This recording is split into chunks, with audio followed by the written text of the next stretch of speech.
প্রথম দিনের অনুষ্ঠান বিমানবন্দর থেকে 300 ফিট রাস্তার অভ্যর্থনা স্তব, সেখান থেকে দেশনেত্রী বেগম খালেদা জিয়াকে দেখতে যাওয়া এবারকেয়ার হাসপাতাল থেকে তিনি সরাসরি বাসভবনে চলে আসবেন।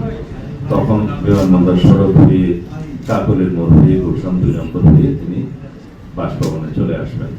সেদিন আর অন্য কোনো অনুষ্ঠান হবে না। বাকি অনুষ্ঠান আপনারা জানতে পারবেন। আমি আগাম শুধু 26 তারিখের অনুষ্ঠানটা আপনাদের সামনে বলতে পারি, বলে ফেলেছি। 26 তারিখ শুক্রবার বাদ জুম্মা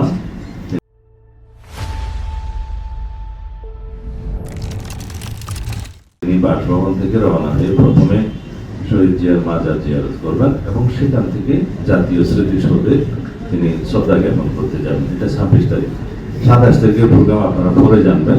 সেদিন অন্যান্য অনুষ্ঠানের মধ্যে আমি শুধু আপনাদেরকে আগাম টাইমিং ছাড়া এখন বলতে পারি যে আমাদের সেদিনের অনুষ্ঠানের মধ্যে 27 তারিখে তিনি এনআইডি কার্ড এবং ভোটার পর সমস্ত কাজগুলো সেদিন করবেন। এরপরে হাদিস কবর জিয়ারত করবেন এবং যাওয়ার পথে তিনি পঙ্গু হাসপাতালে জুলাই অভ্যুত্থানের যে কর্মসূচি, পঙ্গু হাসপাতালে যাওয়া, তাদেরকে দেখতে যাওয়া সেটা, এবং এরপর আরেকটি অনুষ্ঠান হবে, সেটা এখনো আমরা বিস্তারিত ঠিক করি না। আপনাদের